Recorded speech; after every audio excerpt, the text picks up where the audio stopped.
contrarian, leave it to contrarian badass Reggie Middleton. He called the housing crash. He called the collapse of Bear Stearns and Lehman Brothers and the crisis in the Eurozone banking system.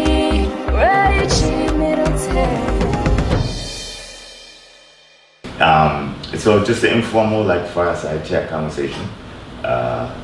Questions I ask, I'm glad to answer them. And I was going to talk about generational wealth, but in thinking of the discussion of generational wealth, I didn't want anybody to come to a conclusion that we are marketing wealth or pushing securities.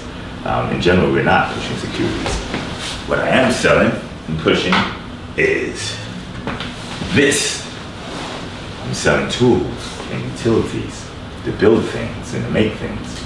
Most people cannot wrap their head around this, even after I have maybe hundreds of hours of videos on the topic.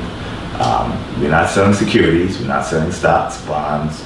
We're selling special intelligent widgets that can be programmed to do your bidding and eliminate middlemen, friction, excess costs. Basically take those who do not add value out. So I'm going to go over this in relative detail, and I'm going to intersperse the video with charts and economic concepts, and do a preview, because one of the applications that we're promising is, was demoed yesterday, and that's the renting app. But we have to teach those who are not economic nerds, which is the vast majority of us, what economic rent is. It's not the stuff you pay in your apartment. So instead of me talking ad nauseum, we're going to have a pause because I forgot I had a 12 o'clock call. We'll be right back. Not selling securities, okay, and I hate to denigrate the media, but we're not selling currencies, not physical currencies, not fiat currencies, not even digital currencies, not securities, stocks, bonds. A lot of people say, what's your market cap? They ask, why do you have 98 million tokens in reserve? That would drive the price down. That shows, with all due respect, absolute ignorance in terms of understanding what it is that we're selling. We're selling tools and software. The software is a platform software. A platform software is very different from, let's say, a game, an old school game like Pong, or even, I don't play games much anymore. Injustice 2 just came out on PlayStation. You buy it, you open it up, you play it. You may be able to play it with others, but it's a game that pretty much stands alone on its own.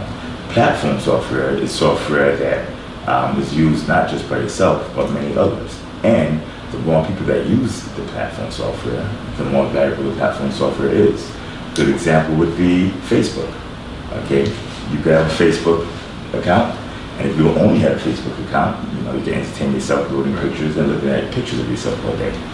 If she had, if your girlfriend or if your cousin or anybody else had Facebook accounts, then you double the value. Right. Every other person that has a Facebook account increases the value exponentially, actually, not linearly. So if your girlfriend had a Facebook account, but her 3 cousins had it, it would not be 4 times more valuable. It would be more like 8, 9 times more valuable. That's Metcalfe's law, or the network effect. Basically, the value of the network increases as the number of users in the network increase. Something like that. Square root of n. It's like square root of n. Okay. Like so, in understanding that 98 million tokens outstanding that are in reserve, to maximize the value of the network, I actually need to sell all 98 million of those tokens. That is the antithesis of the mindset that for every new token put into circulation or use, the value should go down. You guys who believe that way are thinking of stocks, where there's somehow some type of pool of earnings that will be diluted for every token that comes in as a stock. Wrong. A, it's not stocks. B, we're not selling stocks or unregulated securities. We're selling software. We're selling tools. Tools that automatically increase in value every time someone else has a tool. I give everybody tools, or use the tools together, they're very significant. Now, not only you're not understanding how Veritaseum works and the platform, you're truly underestimating the value if you think these are stocks. Suppose everybody, all 98 million tokens are sold. one token with 18 decimal places to divide it, divisible by 18 decimal places, is owned by one person, one company, one corporate entity. 98 million companies around the world use Veritaseum, the de facto standard. Do you understand how powerful and how valuable that is? Not just in finance, medical field, or healthcare, privacy, technology, IT, government, legal, take over the world. And as an entity that would have such a platform takes over the world, there'll be a small coterie, a small contingent of people saying, your website needs to be updated.